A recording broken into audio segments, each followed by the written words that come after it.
Assalamualaikum warahmatullahi wabarakatuh teman-temanku semuanya. Welcome back to my channel.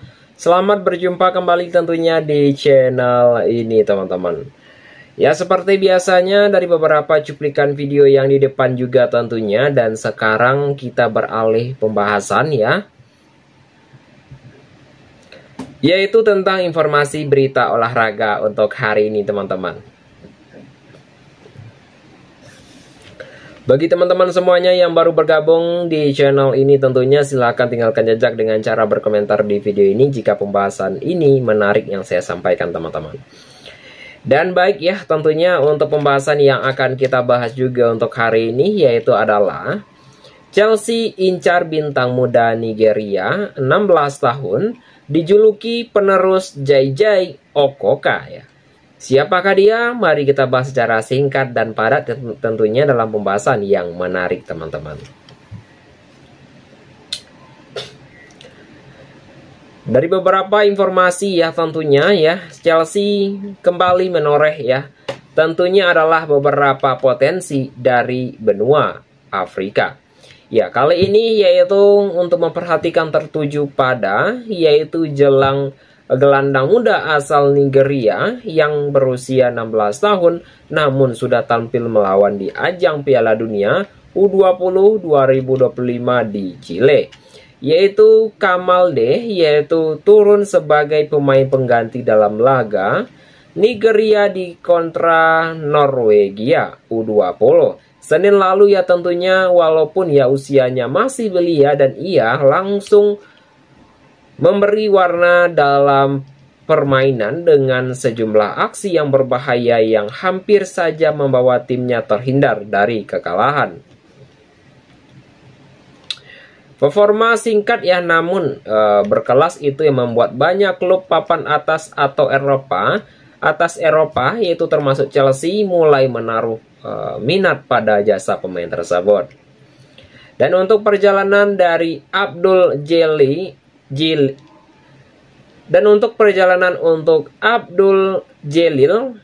Kamaldé ya, tentunya namanya adalah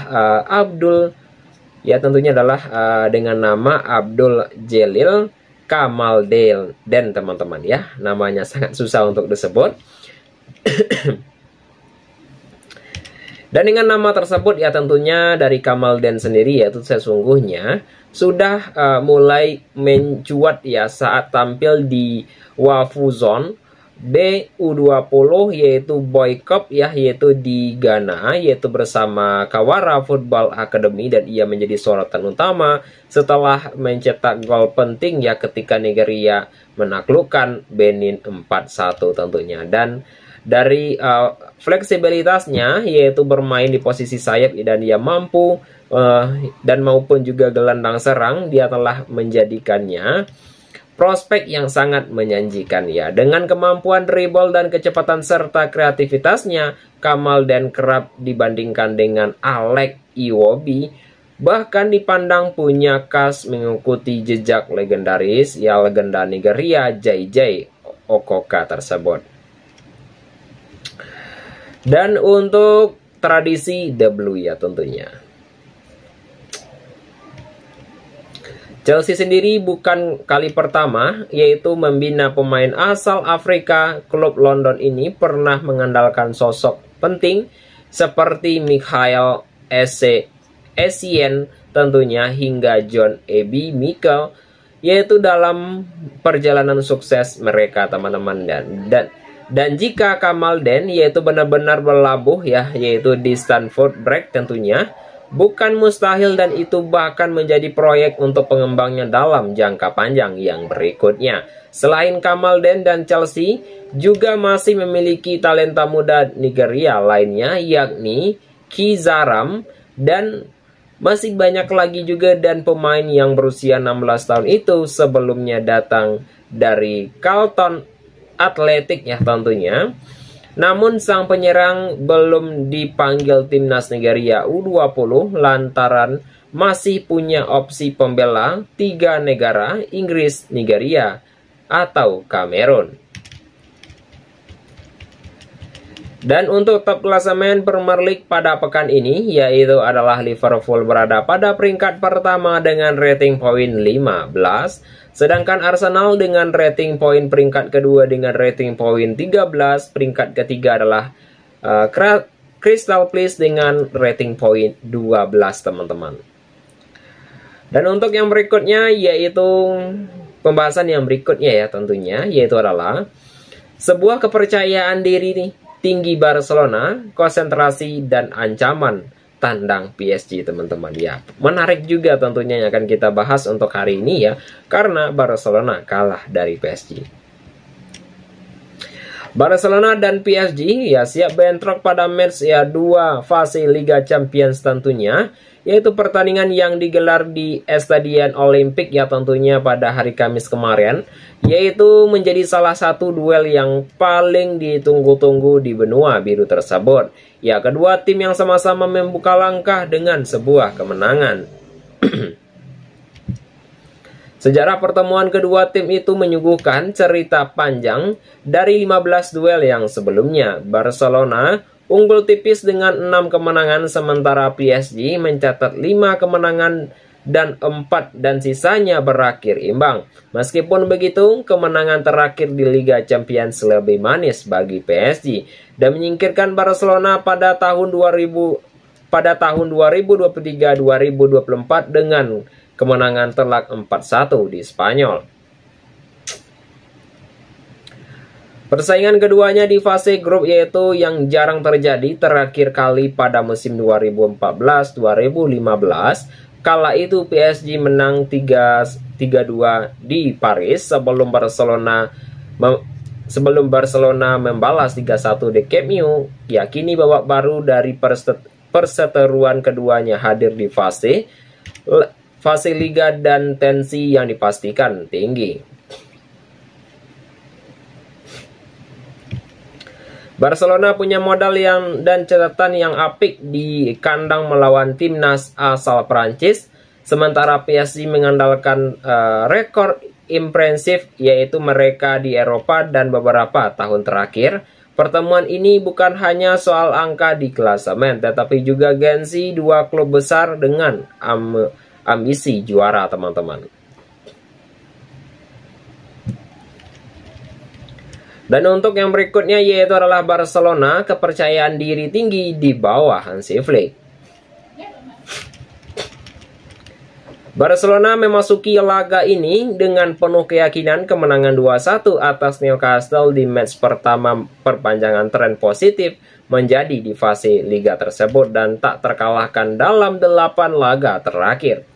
Ya, Hansi Flick yang baru memimpin musim ini sukses membawa stabilitas sekaligus daya serang yang sangat berbahaya. Di kandang Barcelona hampir selalu produktif. Mereka telah mencatatkan 3 gol atau lebih di 6 gol dari 7 laga kandang terakhir di Liga Champions. Rata-rata gol di laga-laga itu pun fantastik ya. 4,41 pertandingan, artinya lini serang Blaugrana punya kapasitas besar untuk menghadirkan pesta gol. Selain itu, dari rekor mereka melawan klub Prancis ya juga mentereng juga 5 laga kandang fase grup melawan wakil Liga 1 berakhir dengan kemenangan terakhir 3-0 melawan Betis musim lalu dengan catatan, dan ini wajar bila Barcelona menatap duel kontra PSG dengan kepercayaan diri tinggi, teman-teman. Dan untuk yang berikutnya yaitu adalah PSG, konsentrasi dan ancaman di tandang tentunya.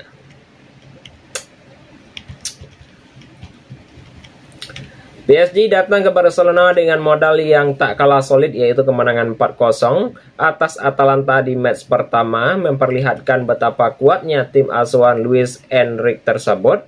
Yaitu sejarah pada musim lalu, Paris yang memang konsisten menjadi salah satu tim yang paling berbahaya di Eropa, bahkan mengukir sejarah dengan kemenangan 5-0 atas Inter Milan di final musim lalu. Dan sebagai Enrique ya, tentunya dari Enrique ya, mampu membentuk tim yang seimbang dalam 13 pertandingan terakhir di Liga Champions. PSG meraih 11 kemenangan.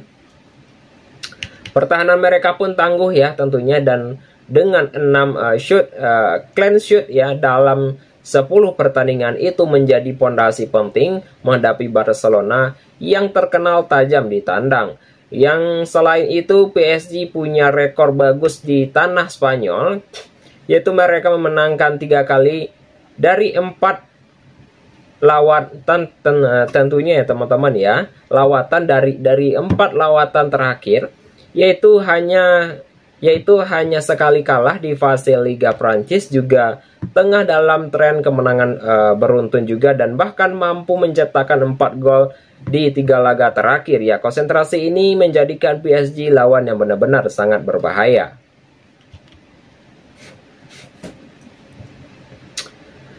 PSG dan Barcelona dan PSG yaitu kini sama-sama berada di jalur kemenangan. Pertemuan mereka di Estadi Olimpik tentunya yaitu berpotensi menjadi laga penuh gol, yaitu sekaligus ya sebagai penentu arah perjalanan keduanya di Liga Champions pada musim ini teman-teman. Baik ya teman-teman, ya kita masuk ke dalam segmen terakhir video kita, adalah segmen hiburan untuk hari ini, dan pembahasan yang akan kita bahas ya teman-teman, yaitu adalah Kylian Mbappe, yaitu pemain dengan kaki api, bebas bergerak dan sangat berbahaya ya. Siapakah dia? Akan kita bahas secara singkat dan padat saja, tentu adalah Mbappe teman-teman. Pelatih Timnas Prancis ya, yaitu memberikan apresiasi khusus kepada Kylian Mbappe yang tengah memperlihatkan kontribusi besar bagi Les Bleus.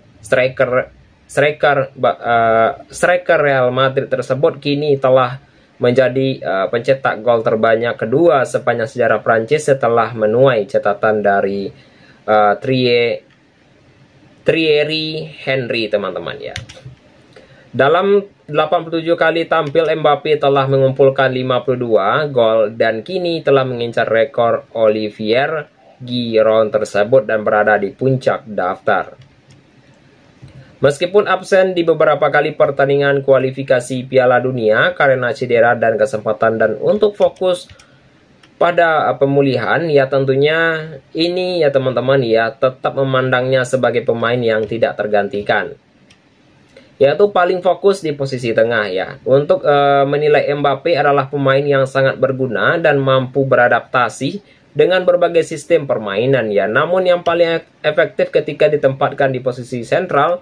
Di posisi tersebut ya, sang kapten menjadi ruang gerak yang luas tanpa banyak tanggung jawab bertahan.